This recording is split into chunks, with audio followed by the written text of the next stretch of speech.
असारे संसारे निज भजन दूरे जडधिया भ्रमन्तं मामन्धं परमकृपया पातुमुचितम् मदन्यः को दीनः तव कृपणरक्षाति निपुणः त्वदन्यः को वामे त्रिजगति शरण्यः पशुपते संसारे निज भजन दूरे जडधिया भ्रमन्तं मामन्धं परमकृपया पातुमुचितम् मदन्यः को दीनः तव कृपणरक्षाति निपुणः त्वदन्यः को वामे त्रिजगति शरण्यः पशुपते असारे संसारे निज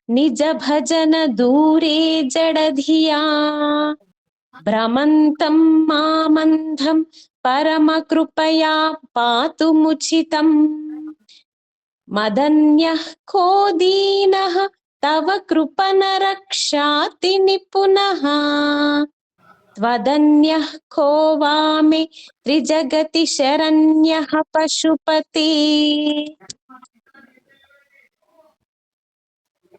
असारे संसारे निज भजन दूरे जडधियाम् मंधं परमकृपया पातुमुचितम् मदन्यः को दीनः तव कृपणरक्षाति निपुणः त्वदन्यः को वामे त्रिजगति शरण्यः पशुपते असारे संसारे निज भजन दूरे जडधिया भ्रमन्तं मामन्धं परमकृपया पातुमुचितम् मदन्यः को दीनः तव कृपणरक्षाति निपुणः त्वदन्यः को वामेन्यः पशुपते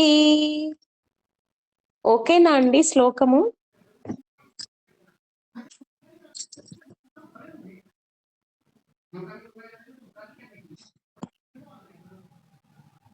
ఓకే అండి. ఈ శ్లోకం 13వ శ్లోకం నుంచి 70వ శ్లోకం వరకు 2 ముఖ్యమైన విషయాలు వరుసగా వస్తాయండి. ఏది అంటే దీన భావన, సంసారం యొక్క స్వభావం అన్నమాట. దీన భావన అంటే అహంకారం లేకుండా నాకేమీ తెలియదు, భగవంతుడే నన్ను నడిపించాలి, నువ్వు తప్ప నాకు దిక్కు లేదమ్మా అని అనుకోవడం అన్నమాట, శరణాగతి భావం. సంసారం యొక్క స్వభావం అంటే ఈ ప్రపంచంలో శాశ్వతమైన సుఖం లేదా. అసారే సంసారే అంటే సంసారంలో శాశ్వతమైన సారం లేదు. ఇక్కడ సంసారం అంటే కేవలం ఈ ప్రపంచం మాత్రమే కాదు అండి, పునః పునః జననం మరణం అనే చక్రం కూడా అన్నమాట. పూర్తిగా పండిన మామిడి పండు చాలా రుచిగా ఉంటుంది, మనం దాన్ని రసాన్ని తినేస్తాము, చివరికి మిగిలేది టెంక మాత్రమేనండి, అందులో సారం ఉండదు. అదే విధంగా మనకు ప్రపంచం చాలా ఆకర్షణీయంగా కనిపిస్తుంది అన్నమాట.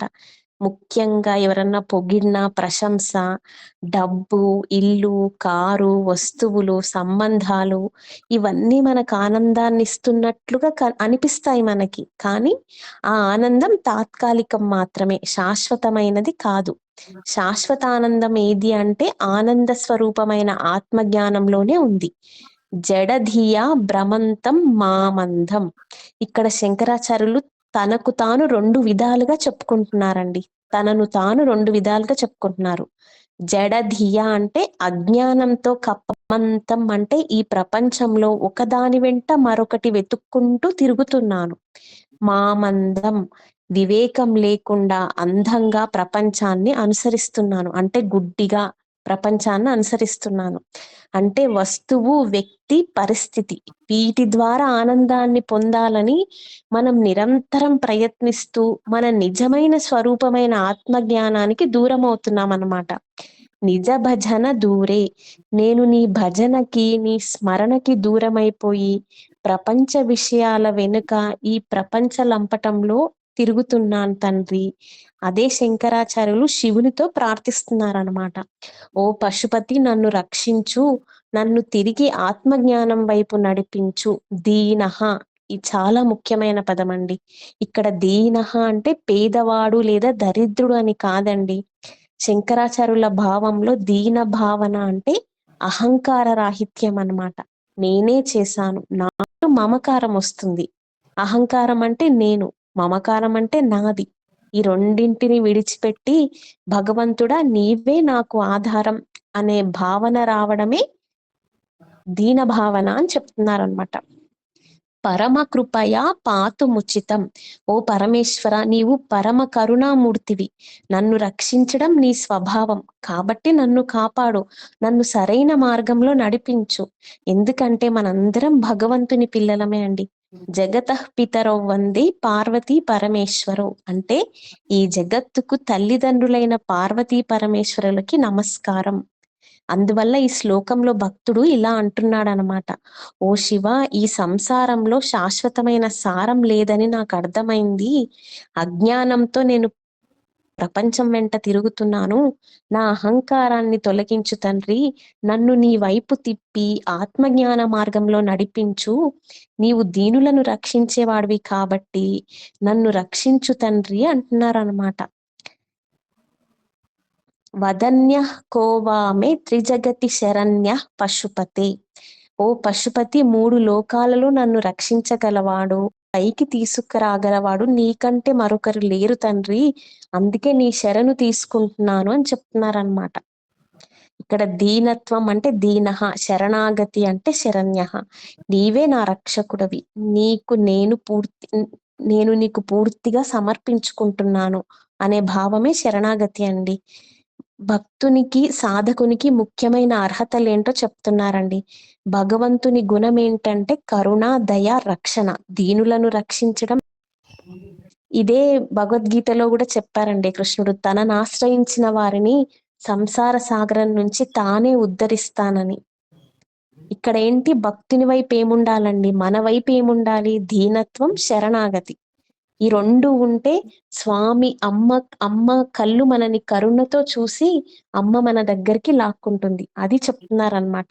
అంటే భక్తుడు నీవే నా ఆధారం అని పూర్తిగా శరణాగతి చెందితే భగవంతుడు నేను నిన్ను రక్షిస్తాను అనే నమ్మకాన్ని మనకిస్తాడండి. మరి శ్లోకంలో భావం అర్థమైందా అండి?